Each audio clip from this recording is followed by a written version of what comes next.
Finalmente chegou o dia, exatamente hoje, quinta-feira, o Marco Rubio, nos Estados Unidos, lá o secretário de Estado dos Estados Unidos, receberá o Mauro Vieira, exatamente isso, do Brasil, para discutir os tarifaços e sanções. Então já chega dando aquele like para ajudar na divulgação desse vídeo e a gente vai comentar agora essa matéria. Então, o encontro entre o Marco Rubio e o Mauro Vieira acontecerá hoje em Washington, e a expectativa é que o diálogo facilite a revisão de tarifas e viabilize as isenções. Pessoal, só para lembrar aqui que ontem o Marco Rubio ele recebeu o Eduardo Bolsonaro e o Paulo Figueiredo, e não foi por acaso, pode apostar nisso, né? Então tem um porquê disso.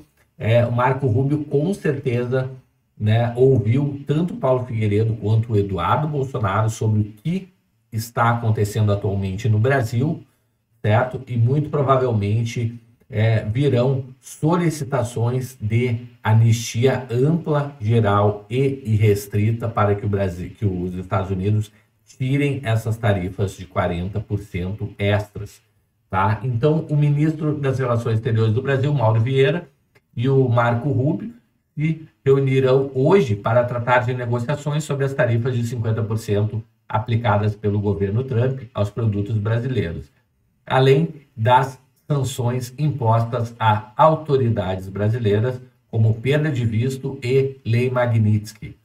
O encontro foi confirmado pelo presidente Lula nesta quarta-feira passada, e o Vieira foi designado por Lula para acompanhar as discussões sobre o tema, e ele desembarcou na capital americana, Washington, na segunda-feira passada, agora no início da semana. O convite para uma reunião presencial foi feito na semana passada pelo próprio secretário de Estado, quando os dois conversaram por telefone.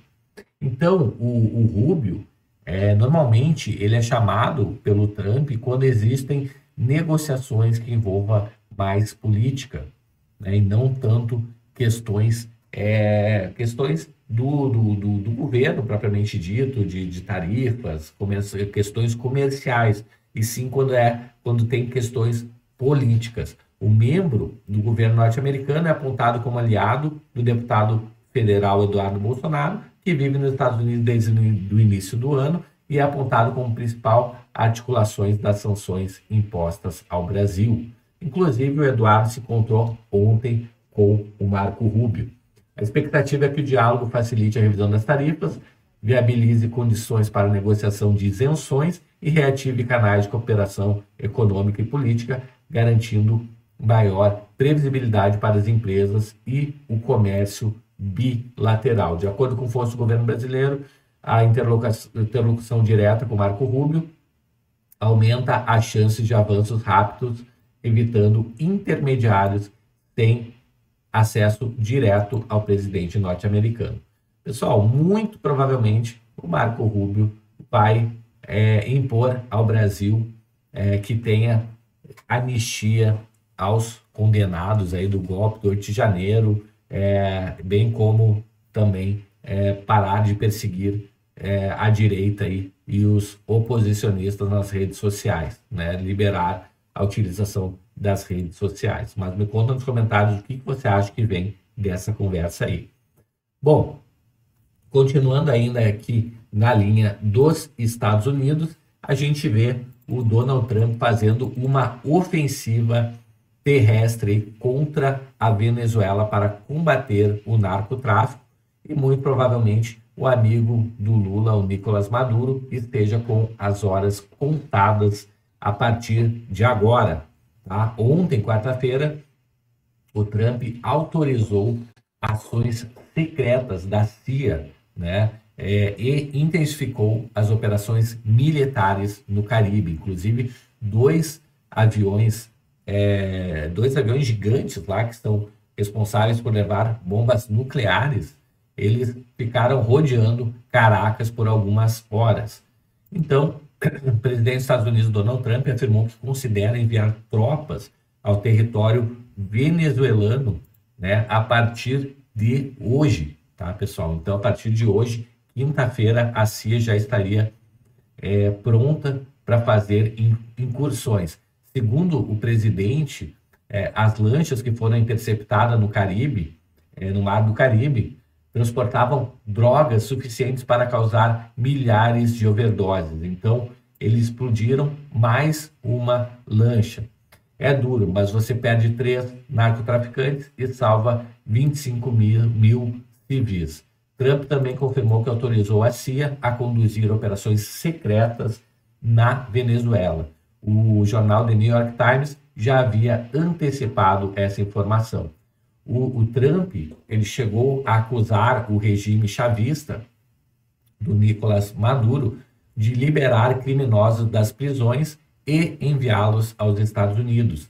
Disse ainda que o ditador e militares de alta patente controlam o tráfico por meio do cartel dos sóis, né? Cartel de los Soles, conforme indicado pelo Departamento de Justiça norte-americano, né? E a partir disso ele intensifica aí as operações. A ideia, é claro, é derrubar o regime do Maduro, né? Um regime que não foi eleito, certo? Um regime ditatorial, não conseguiram provar que ganharam as eleições, porque na verdade não ganharam, ao contrário da oposição, que conseguiu, através das atas de urna, comprovar que o Edmundo ganhou as eleições. Então, o Trump está lidando não com um presidente, mas e sim com um ditador, líder de um cartel de drogas. Bom, próxima notícia aqui, agora a gente volta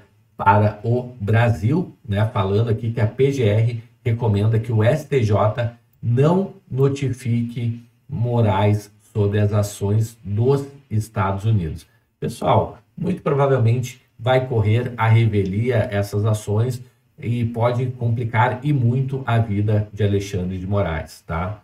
Então, a posição do STJ em processo do ministro do STF seria importante para preservar a independência do judiciário brasileiro, porque o STJ foi notificado, né, sobre a ação que estava correndo nos Estados Unidos contra Alexandre de Moraes, e o STJ deveria notificar o Alexandre de Moraes se fosse um poder independente, né? Mas como aparentemente não está sendo, não irá notificar. A PGR recomendou, então, o presidente do STJ, o ministro Herman Benjamin, né, que não avance com a notificação do ministro Alexandre de Moraes. Tá? Então, a ideia é fazer uma espécie de blindagem com o Alexandre de Moraes. Em agosto, o STJ ele recebeu um pedido da Justiça Federal da Flórida para que informasse Moraes oficialmente sobre o processo norte-americano. Tá? Então, diante disso, o juiz, o Herman, solicitou à PGR uma análise sobre o caso e o parecer foi apresentado na semana passada sob sigilo, elaborado pelo subprocurador-geral Arthur Gueiros, mas optaram, segundo o entendimento, por não envolver ações privadas e nem de administração, mas sim atos inerentes à função jurisdicional, né? Permitir que a ação estrangeira prossiga violaria a independência do judiciário brasileiro, pois não cabe ao Brasil notificar um magistrado por decisões tomadas no exercício de sua função.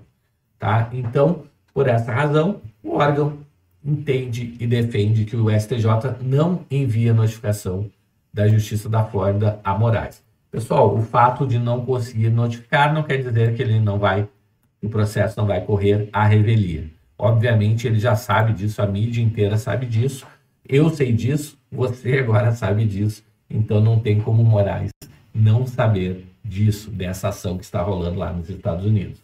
E por fim, a gente vê aqui, né, a volta do amor às estatais, né? Então a gente sai de um governo do Jair Messias Bolsonaro, onde as estatais estavam dando lucro, para prejuízos de bilhões de reais aqui controladas pelo governo Lula. Então, acumulando um prejuízo de 9 bilhões com B de bola, 9 bilhões de reais de prejuízo.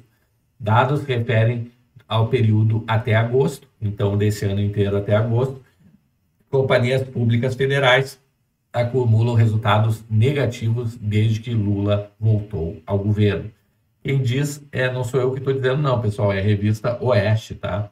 Então, o que a gente tem aqui, dados do Banco Central, compilados aí pela CNN, mostram que os últimos 12 meses encerrados, em agosto de 2025, as estatais controladas pelo governo acumularam prejuízo de quase 9 bilhões de reais, tá? Então, no governo Lula. Então, se a gente pegar o gráfico aqui, pessoal, nem preciso falar mais nada, né?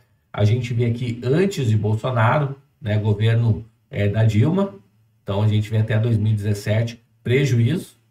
Aí a gente vê o governo Bolsonaro de 2018 a 2022, né? Então a gente já vê um azul aqui e depois o governo Lula aumentando. Pessoal, olha isso aqui, que absurdo, passou para quase 9 bilhões o prejuízo. Então você vê a falta de compromisso do governo com as empresas públicas, né? Então, olha isso, quase 9 bilhões, antes estava dando mais de 10 bi de lucro com o Bolsonaro, mesmo no meio de uma pandemia. Então, o PT consegue, mesmo sem ter pandemia nenhuma, né, destruir valor de empresas do mercado. Me conta nos comentários o que você acha disso. Aproveita que chegou até aqui no vídeo, dá aquele like para ajudar na divulgação. E se você gostou do vídeo, considere aí se inscrever no canal, habilitar o sininho de notificações. Eu vou ficando por aqui. A gente se vê logo mais em um próximo vídeo. Até mais. Tchau, tchau.